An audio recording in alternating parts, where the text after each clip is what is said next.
Shit kasanga imaram now sai kurli ringling towing pa salam signing soda ring torlitum. Hebrew chapter 13 verse says 5 and 6 the height be pacing salaka paisa imaram ni tell me to muchukum ngai titum shuka muchukum quai sasi. Paisa he wangi here important south the jam which he be maram trakung chalina clean bang the make up to chihangai. Paisa we puncture P, Yakli, Gla, Gigi, Arabi, Sanitau say. Paisa nay to leader Gasahi. In a Paisali, Shichin he, in a ring room the clay. Clay ring a separately around relationship with reflection. Lay. In a machine the Shichinla, we come a shoe gen around things, setting color congai, she could only look from the tower side.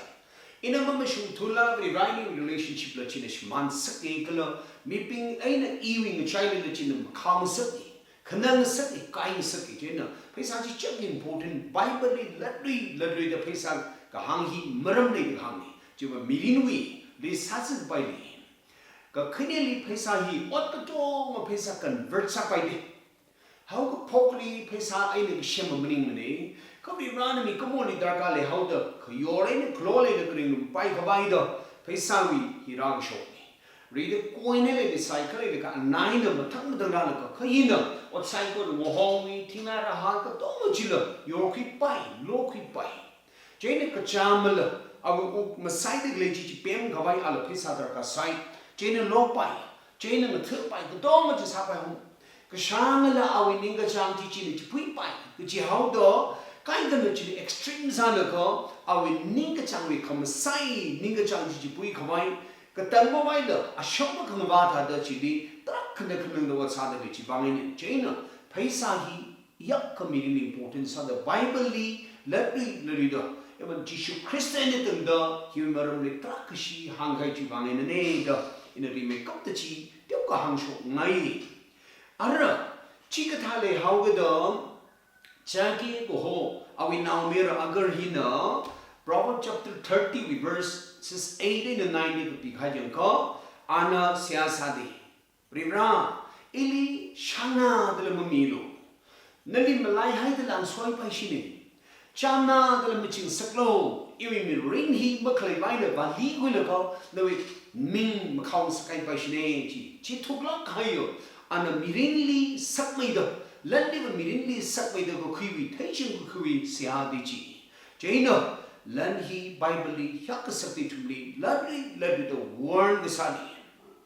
Ara, itumna, Rirawi to he showed Umose and a Kihangla Arimus. Hebrew chapter 13, verse 5, 6. Nawi Kalechi Shope the Peninu, Lopali Mangaran. Which a brainer in a name or high luck murder color, much ho high luck murder the hang. Chuivangino, being made the eatum the hang say, Broho, ewing a chong kamene. In a mangachi luck lumere. Mina ilikisatu proclur. The rawi to dichi. Arachi cook made the joker, young Dowsy. Have you copied me a hino? Jihudi now being Brandi, Quisanga Hai Jihudi now totally, but I like in a good Maramba, Atomji Tran, 60s, 80s, we 80, Atombi, Ringasa, reshipping he, recreate like a minority Sada, the Jotka, Tokasatombi, Chitandi Gagapini. Chain Anna, Atomishika Sangi, he got out the Jota Tombi, Messi time and tip, Kawai, Vangana, Kasir, Galakapi, like day, legal pig high. Chiliana, Diana, Christian, Old Testament like a Samaran, the ping wing a child to make cup, the Matai cup which are on San Ranacom, are we meeting Pupiami, highly to me, Natan we come here, Chili Malang Mako, the Hamatin Kami Bang, Old Testament, Madam, Old Testament shock a high of me, Abraham, we should suddenly, Chantam Nagatraka mentioned Sahachi Bang, any unmentioned Massachi. Chidada. Dashum Laka, Atamchi Tranga meeping he could talk the Changina, Atom Reka Kregatam, Snug High Ship, Snug High, Maram Kachunka, Kaika mentioned sidely, come Mataila Gaina, Atom Kachotka Chang, Kutumbakan, Rain, Snug High Kaika. Kaikan Atom King Lachako, Muidatum Kichitach in a tongue High Kaika. kai kan khigla jaga ring khawai wi apong lan wi bangai na stung hai kai kha the lake sa tam no jiwangai na the chapter 13 wi khnau hilibo ki angla jaga khurup sal ka mi kamo wi mi important areas ka tai ti pong kai kha worshiping jishul ku sang hai na tum third ring no ko shika sang third ring no ko chi ka sat ka sang chi ni Paisa we maram him to big ainana mention the sun. Jane Ara, Hiliana hang higher upon Gatum, Hilina Gatum Southern years from my Kresada and the Kiangla to go, Hili hang high. No e Mirini Lupam in the Lacha, Lay she Kakram in the Lacha low to the big high. Lacha low, Gachio, Lupali Malaysia low, Makaram low, Chibikanaba, Lupamishin low, which by Maning. Jana. Jiwi pakta bai me para itu yang tahu se Bible pesawi maram hangkai. Keresa hi prirawi lani. Genesis chapter 1 verse 28 li macam rik pi gai bo privrano ti tong shen me ka bi komoli shin kabai bi komoli chi yang sang kabai chi shin nei ti. Idom hi yang sang kamin ke chi tui hi Bible li ka padan dram ki glaja ko mi akawi lanchi in the thalen shin the ka accountable sangagain ali if the shop some things like she chin chili lan sin near the hang sai chili shi chin sai jane to me rebram lan sin me ina khabamani me kui shop kui san sok mi musok mi awi pali le ji le pai khwara e no rebram it was kui ne Kami raja community relationship hi macam lakle mai Old Testament we na he na thum rebrawi shuru chi milo chi Malachi chapter 3 verse 10 le pi hayo tu yar hi amaka idam the tight the shine tu yar hi our original habit to live mai ser do di mai ser do hoyi da chili hang de le ka khlo shuru ka thra chi no sha shuru sha ga wi ka thra Tarawi le akhaji chili ka hangshi ki chinu chi ki pa to chi rawi ni kala hi ni de klei hi ra na po de klei chi awi mangni ni kha itum aina a an khabiya in shi ki chin sao de chi relationship we continue sa khawai hi na thuma malai le salo da anituli ning ki sa de khmini ara chi tao da akhaba ja sao de tumli ki hangla ja warning ba lopali makaramalu kresa Lupani makaram. Kakaram hili sanggaya mi hiwa awi like sa bilinui pangkong na kuita haude. Paul paisa hiwa moreni michila ne Bible. Ka paisa ni leishi haya kachi moreni do Paul. 1 Timothy chapter 6 verse 10 li kahangi ki bangla jago in a paisa hili iwi brigrata do korum haya ka leishi haya ka Jiwi wat sakchibo maka pa ang yung masatwi hao. Jigada do tay jiwi example laka paisani leishi hai mi ringrung gi gi mi libo shishin hao. Shishin gi gi lupali ringrung ti hai do relationship ja hao. Kong nai li no awi mi even chim ko li no.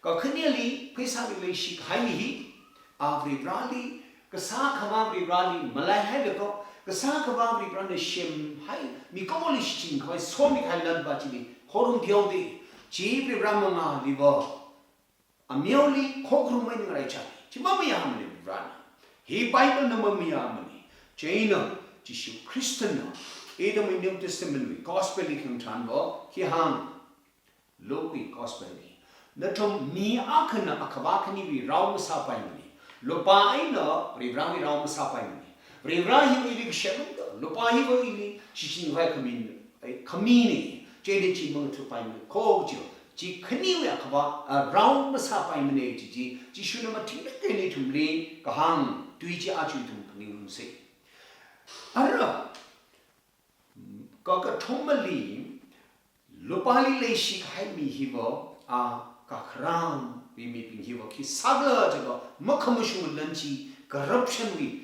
Paisa chi aning chang haude. Bible na mamya lakni. Corruption ni ina hak kai more mi ko ni yon kai khni hange. Kresa da a prirawi lan pon haude. Bible li khang rat na pon haude.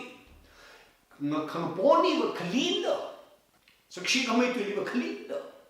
ina ma ka da bi rawi lan ga pon khala da mi ko mo ne chi question sai da mi ka bible na ha na na ili mi ki ga chi shal na ne shi ga ji khli mani no we tight na le vi ran lu ma shan lu pa thi ham phanga la ga to lop chang se le ka chi wi shal thra mi ki ga chi ji thra mi a khami chi na no we tra ka li shin ga ji na vi rawi lan khli da la ma hai da le la chu ma hai me ti mi rin le vi rawi ning ga shi ma thai lo ali bi ra na na tang do in example aka hangi koma khali ka chang cha da khni vi ran na le to lop mi chi ring khau ka chang chang thang dang ring khai ara chi wi ning ga shi pa ma mi la khorop se le ka koma khali lo pa thi na pa na na me tai sne do ni vi ran ni au na chi ka tha mi ina ma chu ko khili ma ma hai ki ma kho awi lan chi ma mu ni ma kho ka chi vi ra wi lan khali ni ka khane li vi ra wi lan li yon khang sa ki ki la ja ko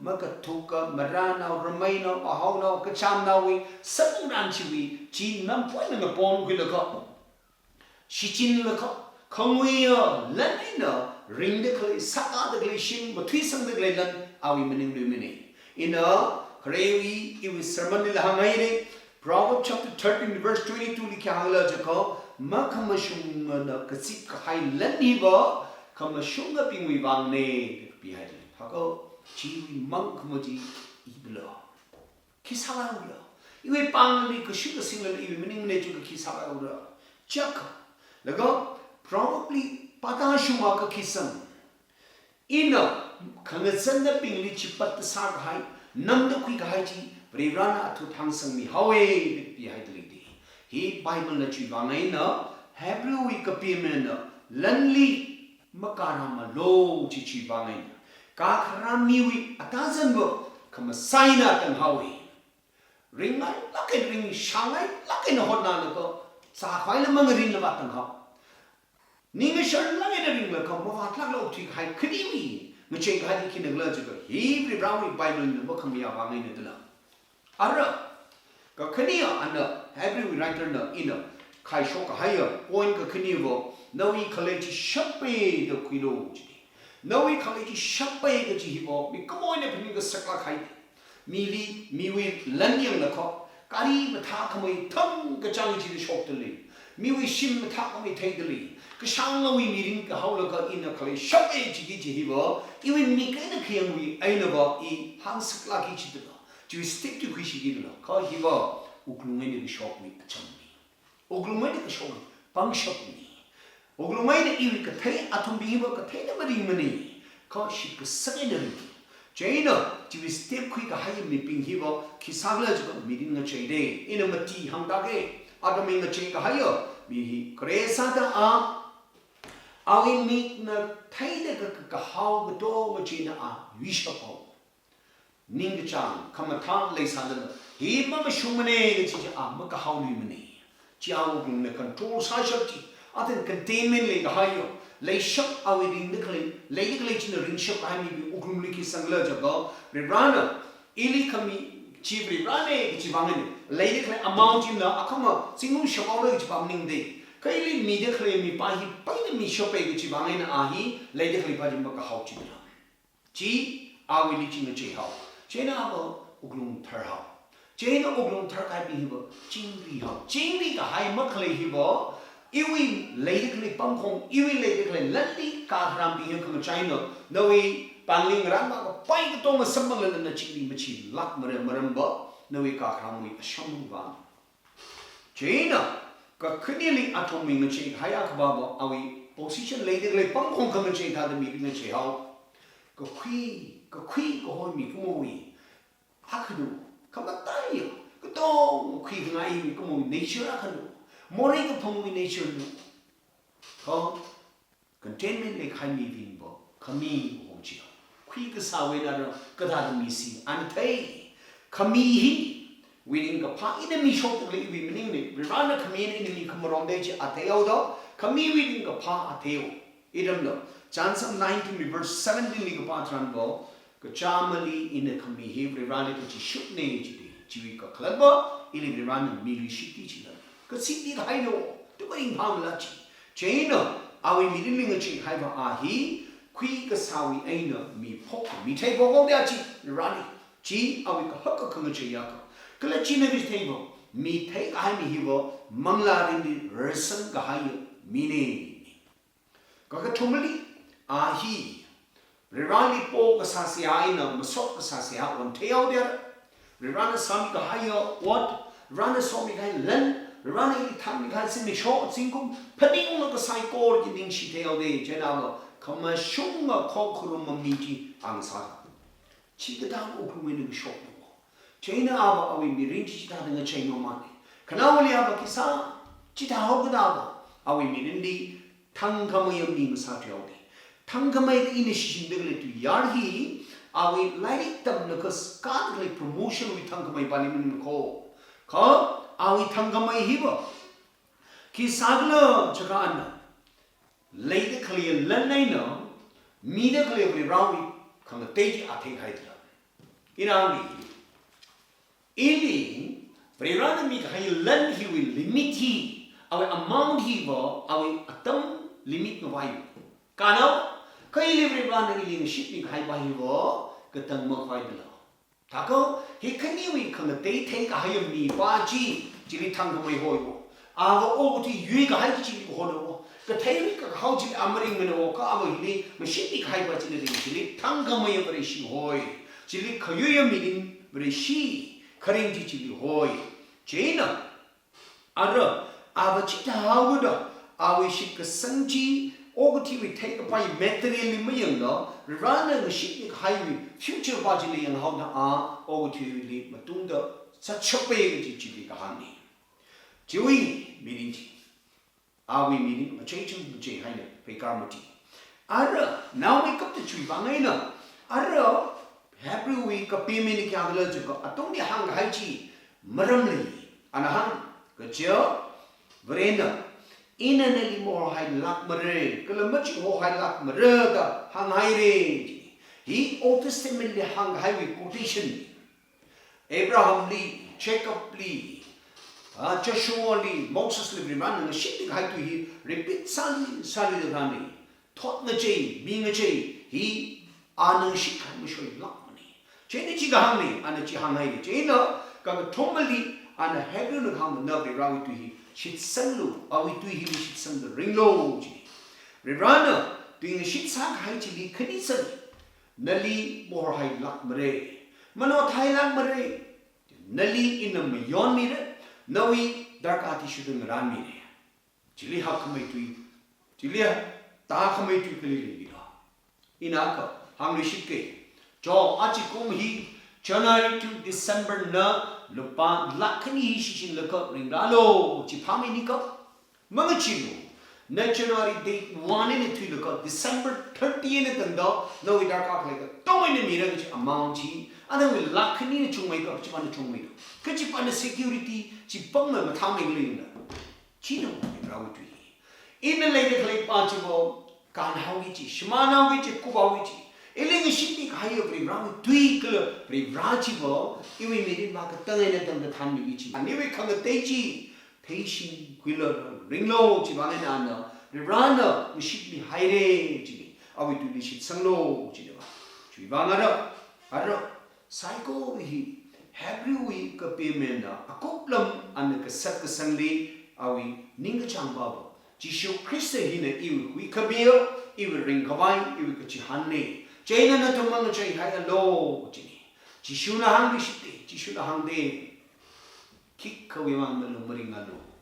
Kazingram lickling the one the tay, Ili tay, Nelly tay, no Vidarka tay, Nicolivado Pada, a tay. Jishu Christian to me, Mighayo, Tweeny, Chivana, Brevrawi, me iwi mi rin him of Ribranda, we bang Shembaini. In a shishin the clay to Pahiva in a ring the shishin Kaini, Chimanga to higher low. Arana wake up the psycho, the group sell the Bible, Huey, Ain, Len in a old shakali, chính riêng nó vì rằng nó so mi cái nó service là phải lui vào là phải lấy sang là phải sắp bằng được lấy lần chú ý ấy là ta trong mình nó lấy quạt nó sao mà chịu khô còn nó bị lấy được quạt bom cái là quạt xịn chưa mà thì chúng sắp bằng được lấy lần chỉ chính là cái chính riêng nó thủy quan áp ngạc vào đó ác chịu khí lợi cho cô vì ram ram phari flow thằng Hebrew nó anh nó shit hay đấy cái chỉ tùy hivi nó đi mấy cấp thì phari flow chỉ phalo chỉ phải carbon một đó vì rau in nào mà sao đi cấp phải cái sinh ấy ô thì cái xem mà nó đi nào không biết vì rau in nào mà sao đi flow cái này đi anh này số mi cái hay lần tiêu là phải chung là phải chỉ ninh tông lắc cái này xin thấy lắc cái này xin lô cái tiêu chỉ đi Luke the gospel bị cái hay yang ngako Luke chapter 16 verse 10 đi cái tiêu chỉ đi nhưng sáng lắc cái nào xin cái thế chứ nữa cái hợp lý là xin thế bộ chỉ cái khăn bó nên linh nhị cái hay chỉ vì mang nên nữa cái tiêu cái chung mới là chỉ ninh tông lại nữa mà chung đi xin thế à con nữa cái chung cái ác ba sa đấy cái chỉ nữa chỉ Bible với principle chỉ thà cơ nơi mirin nên là lấy được lấy mi cái hay mirin mi cái hay lần cho nên là chính vì nó ốc thịt bài đấy cho nên là vì mang là really running relationship li nếu không ngay nếu mình có relationship li lupa hi na maram sa mà sẽ cút lạc mà re chỉ Hebrew là bằng lắc cái cái xíu này lấy cái xíu thì mình sai cô dar con lấy bị bắt thấy ninh trang này bị bắt thấy cái vì ninh cái trang chỉ này ring park nó sắc mình mà khô chung chung nó có ili yang không bị bắt lấy chỉ yang cả là có awi tu sing tít ring si sai cô li bị bắt nó so mi nó amen.